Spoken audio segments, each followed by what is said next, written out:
Doctor ortho, अब दर्द भी घुटने टेकेगा।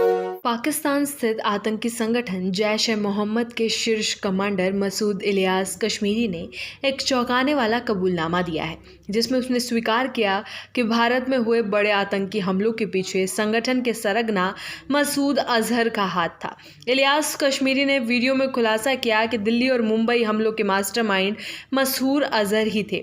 ये खुलासा न केवल जैश ए मोहम्मद की आतंकी गतिविधियों का पर्दाफाश करता है, बल्कि पाकिस्तान की दोहरी नीति को भी पूरी दुनिया के सामने उजागर करता है। मसूद इलियास कश्मीरी ने अपने कबूलनामे में बताया कि जैश ए मोहम्मद का मुख्यालय पाकिस्तान में बालाकोट और बहावलपुर में स्थित था। पाकिस्तान लगातार इस बात से इनकार करता रहा है कि वो अपनी धरती पर आतंकवादियों को पनाह देता है, लेकिन इस बार जैश कमांडर के मुख से ये सच सामने आया है कि मसूद अजहर का ठिकाना बालाकोट में था। भारत ने 2019 में बालाकोट में सटीक हवाई हमलों के माध्यम से जैश ए मोहम्मद के ठिकानों को निशाना बनाया था, जिसे भारतीय सुरक्षा बलों की बड़ी कामयाबी के रूप में याद किया जाता है। मसूद इलियास ने स्पष्ट रूप से स्वीकार किया कि बालाकोट की मिट्टी ने ही मसूद अजहर को पनाह दी थी और ये मिट्टी उनके मिशन का हिस्सा बनी थी। वीडियो में मसूद इलियास कश्मीरी ने विशेष रूप से बताया कि मौलाना मसूद अजहर दिल्ली की तिहाड़ जेल से रिहा होकर पाकिस्तान आ गए थे।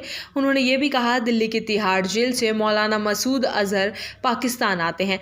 उनके मिशन को पूरा करने के लिए बालाकोट की मिट्टी ने ही उन्हें पनाह दी। यहाँ की मिट्टी के हम एहसानमंद है। इस मिट्टी का किरदार कयामत तक याद रखा जाएगा। दिल्ली और मुंबई को दहलाने वाला मौलाना मसूद अजहर इस मिट्टी पर नजर आते हैं। ये बयान पाकिस्तान के आतंकी सरगना कनेक्शन को बेबाकी से उजागर करता है और भारत में हुए उन भयंकर मामलों का मास्टर प्लान स्पष्ट करता है, जिनमें अनगिनत निर्दोष नागरिक शहीद हुए थे। मसूद इलियास कश्मीरी ने यह भी खुलासा किया कि भारतीय वायुसेना ने 7 मई को जैश ए मोहम्मद के बहावलपुर मुख्यालय पर सटीक हवाई हमले किए थे। इन हमलों में मसूद अजहर के परिवार के कई सदस्य मारे गए। ये ऑपरेशन सिंदूर के नाम से जाना जाता है। कश्मीरी ने कहा कि पाकिस्तानी सेना के शीर्ष अधिकारी भी इन हमलों में मारे गए। जैश आतंकियों के अंतिम संस्कार में शामिल हुए थे।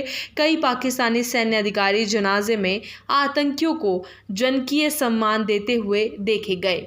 भारत ने उस समय पाकिस्तान को कड़ी फटकार लगाई थी कि आतंकियों को राजकीय सम्मान देना निंदनीय कार्य है। मसूद इलियास कश्मीरी के कबूलनामे से साफ हो गया है कि पाकिस्तान लगातार अंतर्राष्ट्रीय मंचों पर आतंकवाद के खिलाफ युद्ध का ढोंग रचता रहा है, लेकिन अपने देश में जैश ए मोहम्मद जैसे आतंकी संगठन को पनाह देता रहा।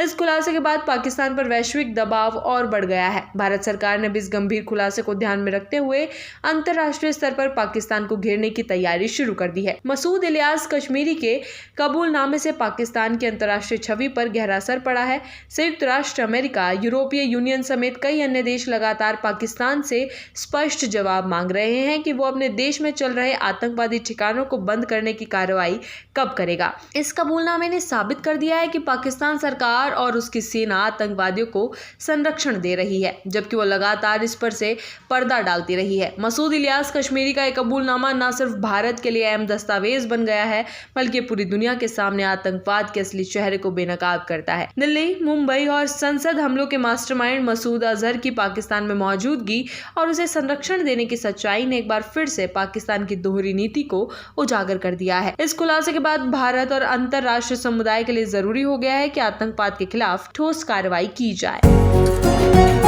डॉक्टर ऑर्थो, अब दर्द भी घुटने टेकेगा।